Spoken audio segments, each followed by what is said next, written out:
Hey, this is Matt once again. Welcome back to another video. This is another paid request, this time from I Live Again 1.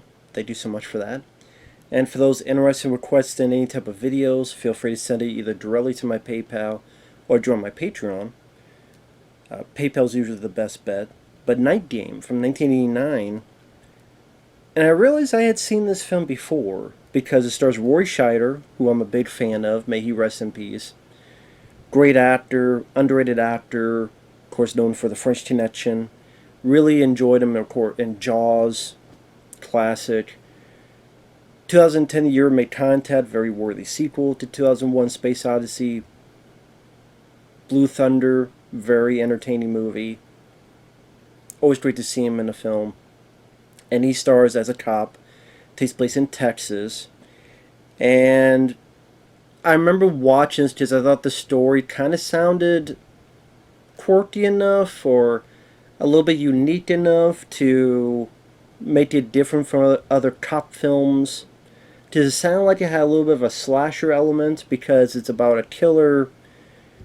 You find out they're killing women, this person, cutting their throats. Find out that the person has a prosthetic hook hand.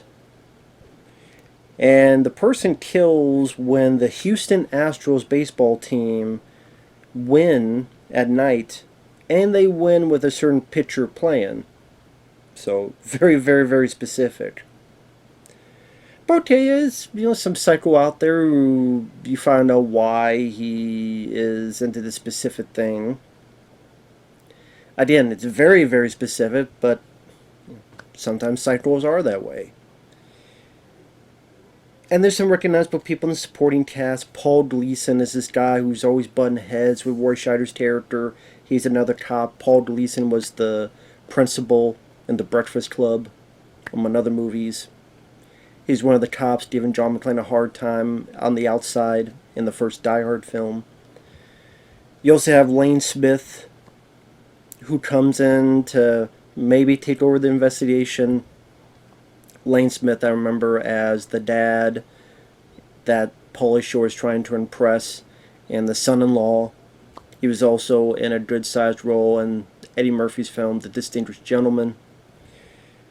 Another person I recognize, the killer, is Rex Linn. He's a guy in Cliffhanger. You're fucking A, you're Quaylen. You're fucking such an A. He's a guy chasing Sylvester Stallone, and Stallone's under the water and shooting up Travers. That's the character's name, Travers. He also had a good-sized role on the TV show CSI Miami. Been a lot of stuff, Rex Linn. And it's one of those movies where, sadly, this film just did not work. It was very flat. It was very boring. And it felt like an episode of a cop show, police procedural show, than a movie. For the killings, there's not a whole lot of blood to them. There's maybe a thimble size of style. A lot of times it's not about the investigation, or it's about, oh, Roy Scheider's going to get married to his fiancée. And they're getting ready for the wedding. It got to a point, I'm like, fuck the wedding. I don't care about the goddamn wedding. Or the weirdness that Roy Scheider's marrying this lady, but he went out with the lady's mom. So Roy Scheider and his fiancee's mom have a history with each other. Because Roy Scheider, even at this point, fairly old, and his bride is decently young. So it brings a little bit of weirdness to it all. And there's not a whole lot of stuff, as in there's not a whole lot of actual investigation. There's severe lack of action, severe lack of chases, severe lack of excitement. There's not much suspense. Again, it's Roy Scheider kind of either dealing with his fiancée, maybe talking with a few cops, again, butting heads with some people. Either his captain or whatever who he's friendly with.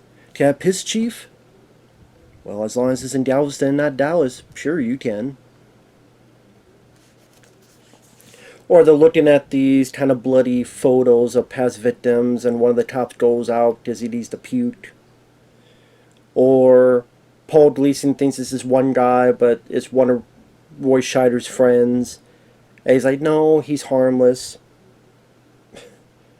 Never thought Roy Scheider would say, he's harmless. He's a sniffer.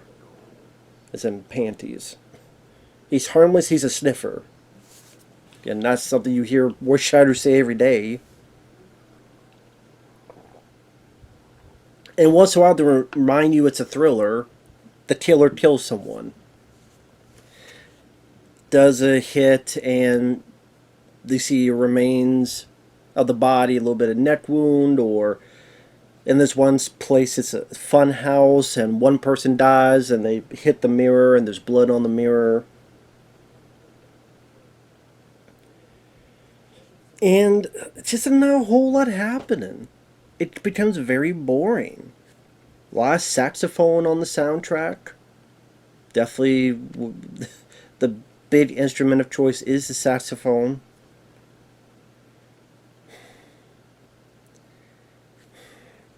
Sometimes he tosses this witness, sometimes tosses another witness. It just felt like not much was getting anywhere.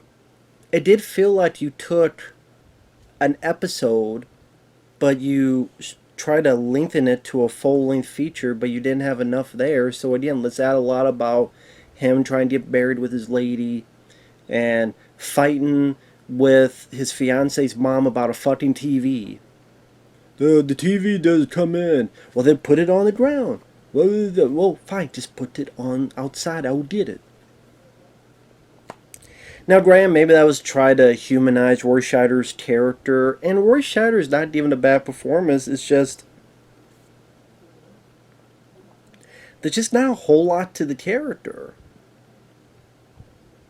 His fiance, I thought the acting was kind of so-so. She definitely had a bit of a thicker southern accent compared to some of the other people in the movie. The fiance's mom was just kind of bitch mode the whole time. Paul Gleason was pretty much a one-dimensional asshole who says the immortal line. He picks up a phone. He's like, hello. Hello. No one's answered. Hello.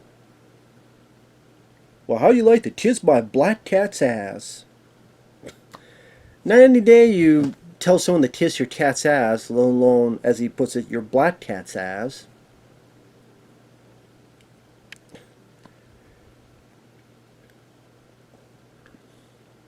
Then ultimately, almost out of the blue, Roy Scheider puts two and two together as to what's going on, and then confirms it with the dates of the murders and the dates when the Astros won.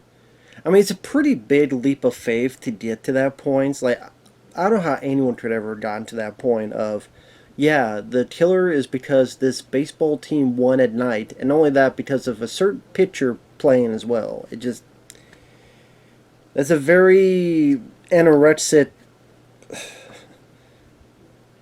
thin statement, and you have to have leaps the size of Grand Canyons to get to that status of thinking. But they do. But he does. And super spoilers. He's watching the game at one point. He tosses someone. Something to do with the pitcher. Someone had died behind where he got married. And who's this guy? We don't know who he is. Well, you know what? This one guy at one point had an accident and took his arm and what was his left one? His left hand, I should say. And then there's a bit where they're going through all the dates and the camera's swirling around, and Roy Scheider finally figures out the whole thing. So they find out who it is, they find his place, and then Roy Scheider somehow, I don't get the feeling of the force that go, you know what, I need to get to my fiancée. Not only that, I need to rush to get to her. And how lucky or unlucky he is that at this very same time the killer is after his lady. his fiance.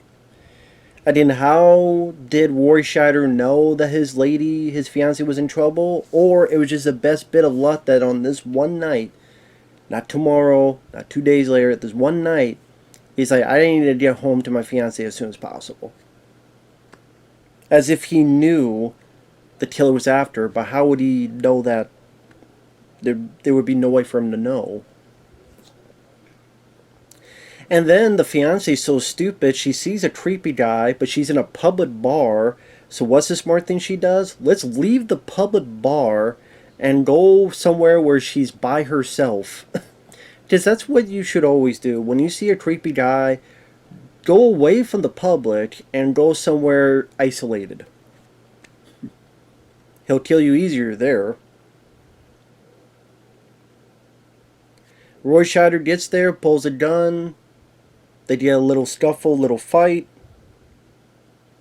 He shoots, killer dies. The killer does his little diatribe for 30 seconds where I should have been the pitcher, not him. The fans he got, they should have been my fans, blah, blah, blah. How do you feel about the motive? That's up to you. Gets shot, goes to the water. Roy Scheider and his lady get married at the... and they celebrate the baseball field. And the pitcher comes up and congratulates Roy Scheider. And I know they try to do a little thing that Roy Scheider's character is a big baseball fan, but I think they could have even gone further of him being a baseball fan. They could have gone further in showcasing his love of the game, showcasing his maybe obsession, desire, whatever of the game. I think they could have showcased even further. Because as much as like Roy Scheider, his character really isn't that interesting because he's not really given that much in terms of fun, unique, or quirky, or entertaining dialogue. His friendships with the other folks, nothing much comes of interest of that. I don't think him and the lady who plays the fiance had much chemistry with each other. I don't think really anyone would give a flying fuck about their wedding coming up. The killer, you don't even really see his face until the final act. Because you're not supposed to know much about the killer. So the killer, you can't say, oh, you're the killer you find interesting because he's just a guy going around killing a few people. The death scenes are not really that gory. Again, once in a while, maybe there's a little bit of aftermath with some decent makeup on the neck for wounds. Like I said, there's no chases, there's no car chases, there's no excitement. It just, again, becomes very blasé and boring. You know, as much as people make fun of Split Second, because it doesn't have a lot of action, Rutger Hauer was a very interesting character. His interactions, whether it be antagonistic with his boss or Pete Postlewaite, there's some fun bits and entertainment bits of dialogue. I know some people don't like his partner. I do. I like Neil Duncan. Especially love when he gets crazier and crazier, more like Rutger Hauer's character, when he bit fucking guns. I like that he was a fan of, you know, comic book superheroes. Like he was a fan of comic books. I thought that was an interesting quirk. There's something to talk about and something to discuss. And also the environment where everything's wet and rainy, and the store was fairly solid. What I'm talking about is that when the action's not there, you need other stuff to keep your interest in. This doesn't have that. It does not have interesting characters. It does not have entertaining dialogue. It doesn't have much action or chills. No chills. No suspense. So it's just, like I said, a flat episode of a cop show that Roy Scheider sadly is wasted on. Now, maybe because the director really didn't go on to do much that was really noteworthy. Maybe that's a problem. Maybe the script needed a few polishes. Maybe it needed, like, an Eric Red, who used Roy Scheider a lot better in another film I Live Again one wanted me to talk about, Cohen and Tate. That's using Roy Scheider a lot better. A lot more interesting plot. Night Game is just a very flat, boring movie. I thought that the first time I saw it, and I thought that way, watch it again. But it does, I believe, have a Blu-ray, so if you need to watch it, being a hardcore Roy Scheider fan, I can understand. I'm just saying, if you do watch it, you're not going to get much out of it. So with that said, thanks for watching. We'll see you later. Bye-bye.